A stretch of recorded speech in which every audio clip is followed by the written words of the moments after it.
again. Welcome to Freedom, and it's exciting.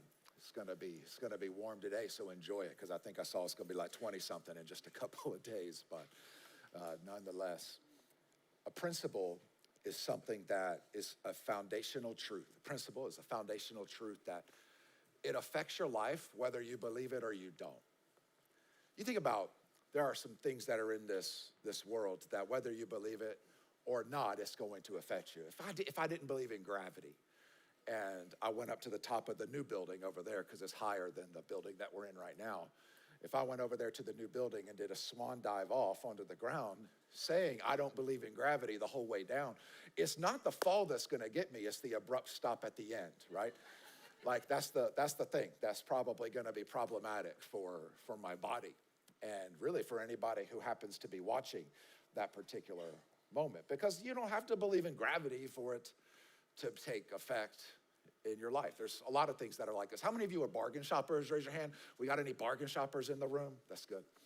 There are some things you should absolutely bargain shop for, right? Like you should get the best deals. You should get the best prices on probably 90% of things that are in this life. You should do that. You should try to get the best deal that you possibly can. But I'm here to tell you today, and maybe this is worth the price of admission, there are also certain things that you should not bargain price, that you should not bargain shop for, I should say it that way. And I thought about this because I should have wore a different shirt so that you could see more tattoos on my body. I didn't have a single tattoo until I was 40 years old. And they say that tattoos are like guns. Nobody has just one, right? And I think that that's probably true. But when it came time for me to finally get a tattoo, one of the things I did not do, I did not bargain shop. I didn't say, where can I go in Panama City and find the cheapest individual on the planet to try to give me a tattoo in the middle of the night. That's not what I did. Matter of fact, I didn't really worry that much about price. I mean, of course, it was in the back of my mind, but more than anything, I was thinking, this is about to be on my body for the rest of my life. So rather than it being cheap, I wanted it to be good. Tattoos are not something that you should bargain shop for. I might have just saved some of your lives just now by letting you know that if you're in the market, don't go with the cheapest when it comes to that. I think LASIK surgery. If I'm getting surgery on my eyeballs, I am not gonna try to find the cheapest person that's out there, because we live in a world where people can use ChatGPT for different things. And I don't want no cheap ChatGPT eye doctor giving me no LASIK surgery. That's not what I want. I want a doctor that's like 75 that I know doesn't even know how to work ChatGPT, if they're gonna be messing with my eyes. Another one, this is for the men that are in the room, and I shouldn't bring this up, but if you've already had a family and you're done having kids and it's time for you to get that surgery that a lot of men end up getting, it starts with a V and it rhymes with busectomy. If you're trying to get one of those, that's not a good time to bargain shop. Matter of fact, whenever that happened in my life, I went to who I think was the most expensive one, because my thought was, sometimes you get what you pay for. That's a principle.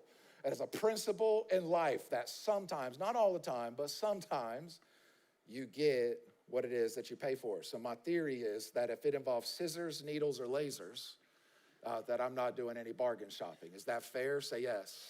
I think it's fair too. That's a good principle to live by. God has given us a lot of principles in his word that if we will put them into practice, the principle will always work. If we don't put them into practice, the principle will always work. It just might work in reverse for you. There are certain principles that God puts in play that he tells us about, and he says, if you want to do this, do this. If you want this to be the outcome, then this is what needs to be part of the process, right? There are incomes that determine outputs in certain areas of your life.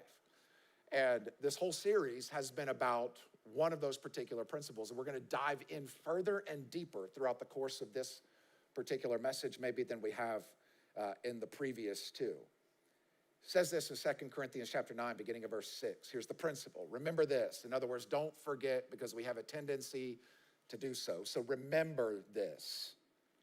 Whoever sows sparingly will also reap sparingly.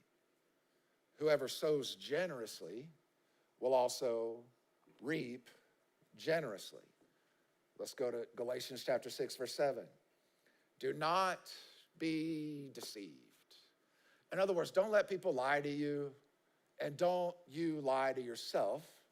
Do not be deceived. God cannot be mocked. A man reaps what he sows. Now, here's the thing about this particular principle, sowing and reaping, that this is not just a financial principle. This is true in every single area of your life. This is a life principle. I would say it this way, that if what you have is not what you need, it's not your harvest that's the problem. It's the seed. If what you have is not what you need, it's not your harvest, it's your seed. And again, this is true in every area of life, not just money. Watch this, Luke chapter 6, verse 37. Do not judge, and you will not be judged. Now I need to stop here for a second. The verse that I just read to you, do not judge, and you will not be judged, is probably the most taken out of context verse in the entire Bible. People love to throw this verse around anytime they get confronted with truth. Oh, you shall not judge me. Don't judge me. Who are you to judge me? Only God can judge me. Nobody else can judge me, so you can't do it. Is that what it is that is being said here? It's not what's being said here, because God is not delivering people from discernment. Discernment is a good thing, not a bad thing. Truth is a good thing, not a bad thing. If I see you and I love you and I see you driving your car towards the edge of a cliff, I am going to say to you, you need to slow down, or you need to stop your car, because there is a cliff coming and you're going to fall off. Even if you say, do not judge me. I want to drive fast and I want to go towards the cliff. I mean, it's not judgmental for me to say, stop doing that or you shall surely die, right? Like it's not a judgmental thing to say. What he's condemning here is hypocritical judgment, where you're condemning somebody else for doing the same thing that you are currently doing. It's pointing out, biblical language, the speck in somebody else's eye when you have a plank sticking out of your own. It's the hypocritical stuff that's really being spoken against in this context. So it's like, you ever seen a person that they act superior to everybody else while they're guilty of the same thing or worse, but yet they love to point out the sins of other people? That's what it's talking about. What it's not talking about is moral evaluation or accountability for somebody, for your kids, for your spouse, for your friends, for your family members, whatever. It's not talking about that. It's talking about just the superiority complex that some people choose to have when they're living a hypocritical lifestyle. So all that to say, do not judge and you will not be judged. Do not condemn and you will not be condemned. Forgive and you will be forgiven. Give and it will be given to you. Now watch this language. This will get lost on you if you're not careful, but I'll try to make sure it doesn't. Give and it will be given to you. A good measure, pressed down, shaken together, and running over, it will be poured into your lap. For with the measure that you use, it will be measured to you. Why? Because what you sow, you will also, let's do it again now that you know the answer. The answer is reap. What you sow, you will also reap. It's good. It's a principle. It is always true. Every single time, whatever it is that you sow, you will also reap. Now, what about this pressed down, shaken together, running over scenario? Back in the day, you've seen day laborers before driving through certain parts of town, people who are waiting on jobs, people in a big old truck will pull up, 4 or 5 guys will jump in, they'll go and work, they'll get paid in cash, they get brought back to that spot, and they do it every day. Back in a couple thousand years ago, this is pretty common. They would have large farms, say it was a wheat scenario, it was land, and they were growing wheat, and they were harvesting the wheat. They would bring day laborers in, and they would work throughout the course of the day, then they would get their pay, then they would go home, then they would do it again the next day. Sometimes they would get paid in money. Sometimes they would get paid by being able to take their last basket that they had collected and bring it home for themselves.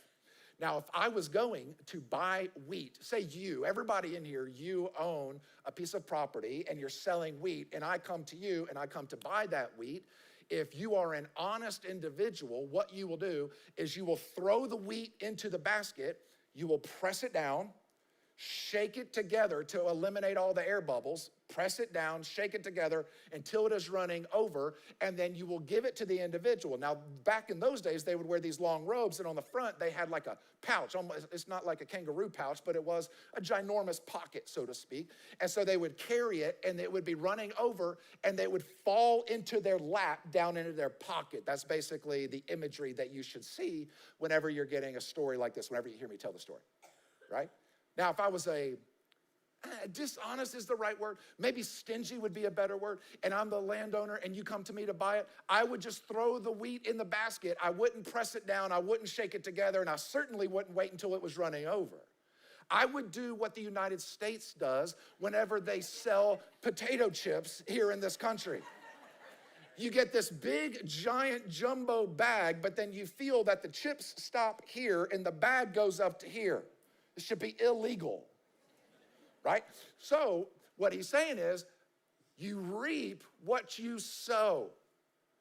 If you will put this principle into practice, if you will do it, what will happen is, I will provide for you in such a way that it would be like I was putting something in your basket, pressing it down, shaking it together till it was running over and it was falling into your lap. It's the difference between, I don't get to go to fast food very much, but we did a couple of weeks ago. And if you ever been to like McDonald's or to Wendy's or to Chick-fil-A is one of the worst. Honestly, ever since Truett died, their sandwiches have gotten smaller and smaller. Have you noticed this? It's so very true. Now that I told you, you will notice it. And I hate saying that in church because it's Christian chicken, all that stuff. But it's a lot smaller Christian chicken than it used to be. And they give you fries, right? And if you take you ever pick up food for the family and it's sitting in the car in the seat next to you and you're driving home and you're like, just one fry is not gonna matter. And you don't wanna take too much of one person's fries, so you just get one fry out of each of the boxes. But if you go to any of the places I just mentioned, if you take more than one fry, it's noticeable. I mean, you can note somebody stole my fries. Now let me tell you where you can steal as many fries as you want and it don't matter. Five Guys. Five Guys. You have a family of five. Don't you order 5 things of fries for a family of 5 at Five Guys? Because we ordered Five Guys the other day. This is probably 2 weeks ago now. And Devin brings it home. And when she did, I am not exaggerating. She could not find the burgers because they were under the fries. So we had to pour the fries into a big bucket. And we all ate out of a bucket of fries to the point where we all ate and we had plenty left over. Why? Because whoever runs Five Guys knows that you can press it down, shake it together, and it'll be running over, falling into your lap, and people will talk about it from a stage in front of 2,000 people, and all kind of people will show up at Five Guys today. That's what's going to happen. God says, if you will put the principle into practice in any area of your life, not just finances, the measure that you use, it will be measured unto you, but it will be pressed down, shaken together, and running over in your lap. Galatians chapter 6, verse 7. Do not be deceived. God cannot be mocked. A man reaps what he sows. Whatever you sow, that will you reap. I keep saying it's not just money, so let's go that direction. You ever met a negative person? If you've never met one, the other people who have met one might have thought of you. But a person who is negative consistently, when you're around them, if you still choose to be, what does a negative person see consistently? The negative. They can spot it from a mile away. They could be at the nicest restaurant, have the best food, the best service, and they'll complain because there was a paper towel left on the side that didn't get thrown into the trash can in the bathroom. There's always the one person that's like that. And a negative person can always find something to be negative about. Why is that? Because you reap what you sow. You want forgiveness in your life? Be quick to forgive the people that are in your life. If you are a judgmental person, it's going to be difficult for you to be able to receive forgiveness from others because you reap what you sow. It's true in every single area of life. If you want grace, sow grace into the lives of other people. Gracious people receive grace in return. Why? Because you reap what you sow. It's true in every single area of life. If you want kindness, be kind. If you want joy, be joyful. If you want to receive this, then this is what it is that you need to be, because you will reap what you sow. Again, I've said it 12 times. I'm going to say it 12 more. You reap what you sow. It's a principle that is always true in every area of your life. You always reap what you sow. Not only that, you reap more than you sow.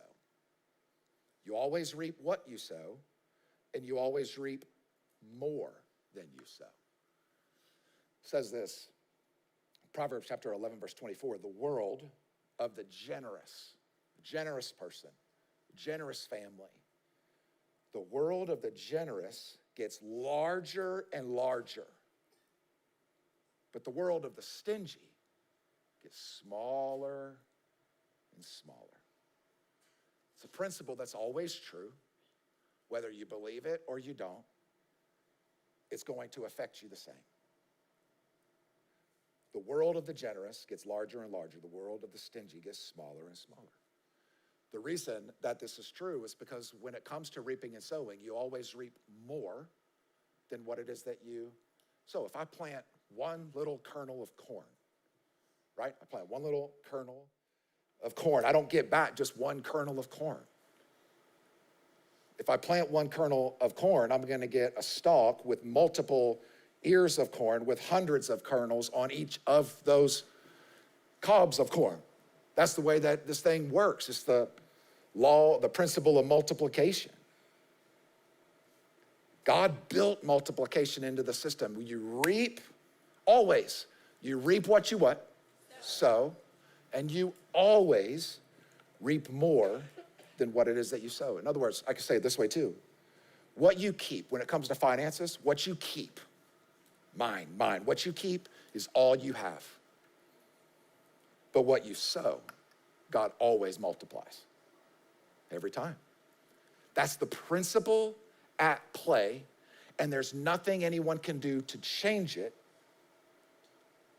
What you keep, what it is that you keep is all that you have, but what you sow, God will always multiply.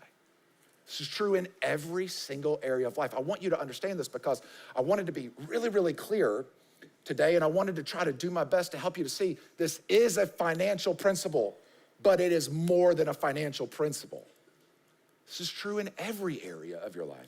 If you sow drama, you know what you're gonna reap?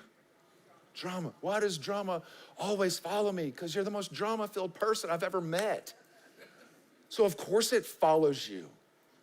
You also, this principle is what causes you to attract who you are. You reap what you sow. This is the way that life works. And sometimes we are asking God to bypass a principle in our life, thinking that our prayer has gone unanswered, when in reality, we have to come to grips with the fact that God will not violate his principles. You aren't the exception to any of these rules, neither am I. You will reap what you sow, and you will always reap more than you sow. And here's one that it doesn't take a rocket scientist to know.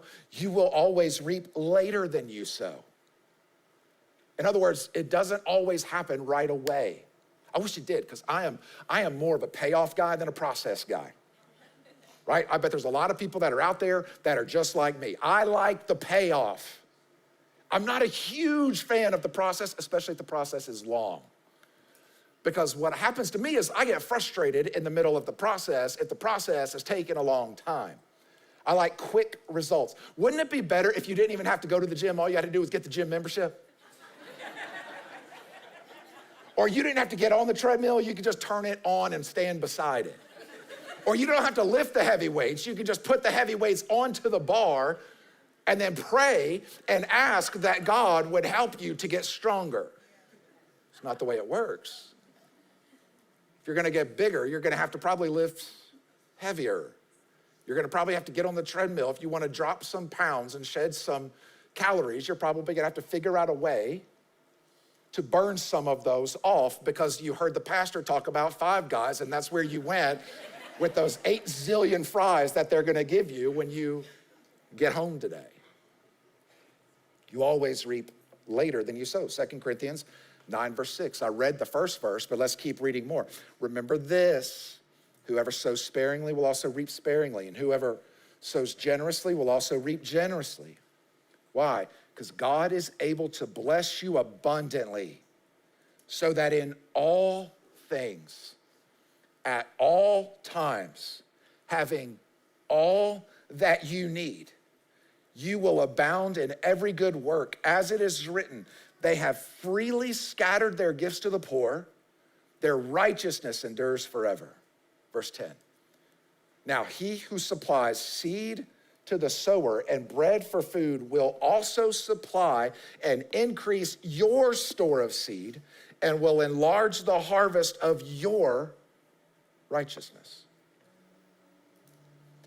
I consistently pray, at least weekly. I pray for the people who sow generously here in the life of our church, and I ask that God would bless them in ways that they can't even comprehend. Because if you can be trusted with open hands, God promises to supply you with seed if you're willing to sow it. But every time all you do is keep it, that's all you're ever going to get. God can't funnel resources through those with closed hands. You see, listen, this is not an opinion. I don't preach opinions because opinions don't mean squat. I want to show you the truth of Jesus and the principles that he has given us. And I want you to be blessed. And I want you to see that God's way is better than your way. That God knows what he's talking about, not just with salvation, but also with our resources. You always reap what you sow. You always reap more than you sow, and you always reap later than you sow. So the question for me that I have to ask myself consistently, you got to ask yourself this question too. Do you want to maintain or do you want to multiply? Do you want to maintain or do you want to multiply? For me, talk about blessings. Do I want to maintain the blessing I have in my life? Or do I want to see the blessings in my life multiplied? Call me selfish, I want to see it multiplied. I want anything that God has for me, I want it. If it's a gift, a good gift that God has for me, I am willing to receive it. Why would I not be? So I need to live my life with open hands so that God can continue to provide seed for the sower because he knows that we're trustworthy with the blessings that he's given us. You say, well, I just don't know. I don't know how that works. I don't fully understand it. I don't either, but I do know this. Isaiah chapter 55, verse 8, for my thoughts are not your thoughts, neither are your ways my ways, declares the Lord. As the heaven is above the earth, that's how much higher my thoughts are than your thoughts. As the rain and the snow came down from heaven and do not return to it without watering the earth and making it bud and flourish, watch, so that it yields seed for the sower and bread for the eater. God promises to provide, to be your provider, and to meet all of your needs. But did you know that God meeting all of your needs is a conditional promise? See, some of us didn't know that. We thought it was just a regular promise that always applies at all times, no matter what we choose to do with our life. God promises to meet all of our needs as long as we're obedient with doing it God's way. It's a conditional promise. You say, well, I've been doing it. It doesn't seem to be working yet. It says in Galatians chapter 6, verse 9, let us not become weary. Don't get tired in doing good, For at the proper time, we will reap a harvest if we do not give up. It's the proper time. Some verses say in due time. Honestly, this is not my favorite verse in the whole Bible. It's not my least favorite verse, but it's certainly not my favorite verse. Because I wish it said, let us not become weary in doing good, for at the exact second that you do the right thing, you will reap a harvest. I wish that's what it said, but it's not what it says. You ever prayed for somebody and it did not happen right away? I mean, have you ever prayed for somebody and whatever you were praying for did not happen right away? You ever prayed for your spouse or for your mom or your dad or your son or your daughter or your neighbor or somebody you go to school with, and it feels like the more you pray, the worse it gets? It's because it's not yet the proper time. It's not yet due time. But in due time, which is the proper time, if we don't give up, we'll reap a harvest. In other words, don't stop. I didn't do this at the 8:45, but maybe I'm here to tell you right now, some of you, you've been praying for somebody for a long time. Don't give up. Don't stop yet. I know you want to, because it feels like your prayer's just hitting the ceiling. You ever thought that before? You know what I mean by your prayers hitting the ceiling? Like you're just praying and you're like, it stops right there. It stops right there. It don't get any higher than that. God's never going to answer it because it don't get to him. Maybe this is what you needed today, some of you. Don't give up when it comes to prayer. Keep going. Because at the due time, at the proper time, you will reap a harvest if you don't what? Give up.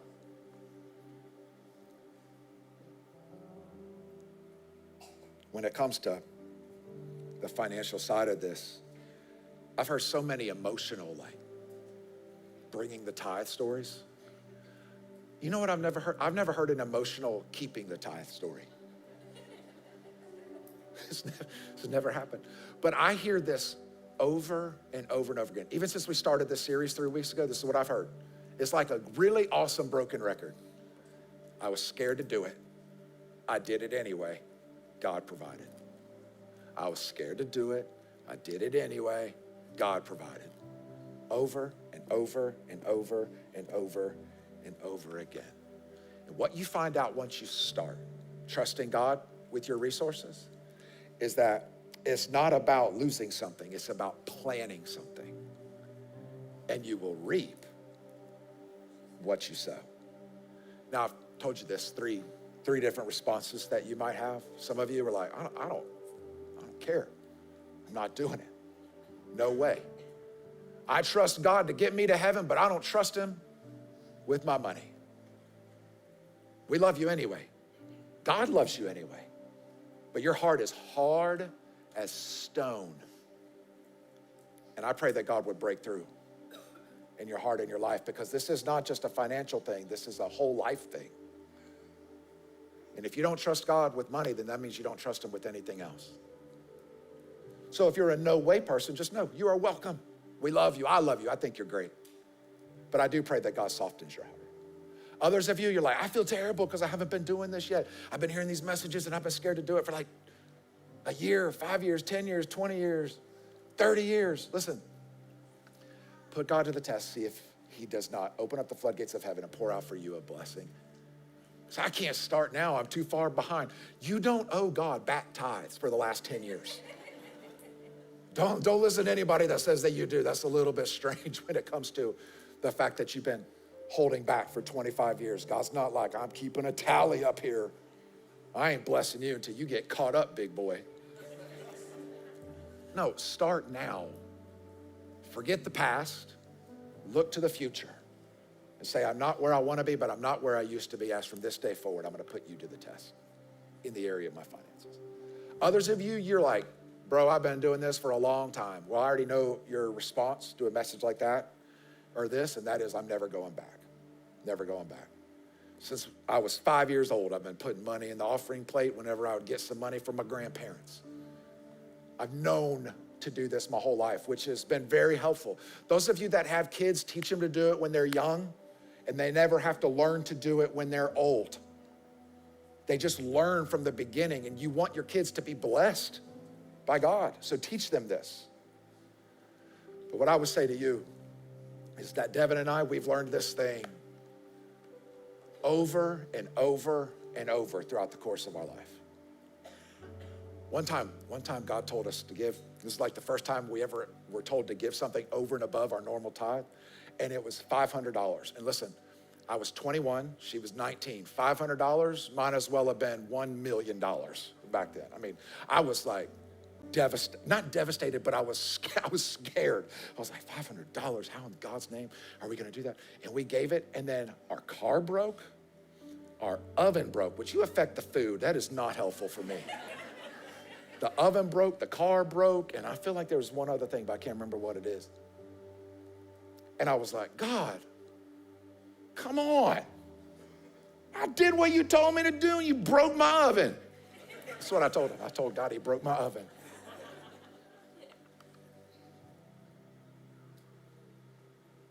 And what happened afterwards was God blessed in ways that I don't even have time to tell you about today, other than to say, hear me tell you this. He is faithful, always. Do me a favor, stand to your feet, if you would. My prayer for you today is that no matter where you are, if you already do this, by the way, and you're like, man, this is the third time I've heard a tithing message in the last 3 weeks. Let this be like, actually, let me back up. Nobody who is obedient in the area of tithing, nobody says what I just said. Because they like hearing messages like this, because it encourages them and reminds them to stay in the right lane, to not veer off to the right or to the left, but to stay in their lane and do what God's called them to do. For anybody else, and you're like trying to figure this out and you're trying to put it together, I get it. It's hard. I get it, right? Hear me. You're not going to get condemnation from me. You're going to get hope and encouragement from me in this area. You can do this. And when you do, God will bless you in ways that you can't even imagine. Dear Lord, I love you and I thank you. And I pray right now for every single person that's here today, I pray your blessing on their life. Lord, I pray that you would bless them spiritually, first and foremost. I pray that you would bless them physically. I pray that you would bless them emotionally, bless them financially. God, I pray that you would just meet every need that is here inside of this room. Show everyone that you are God, that you are good, that you are faithful. For those who are going back and forth on taking this step, give them the courage and the boldness to do what you've told them to do. God, for those who are like, no way, I'm not doing it. God, I pray that you would soften their heart so that they can experience the blessing of God. I want everyone to see that you are trustworthy and that you are faithful. And this is the way. Walk in it. In Jesus' name we pray. Amen.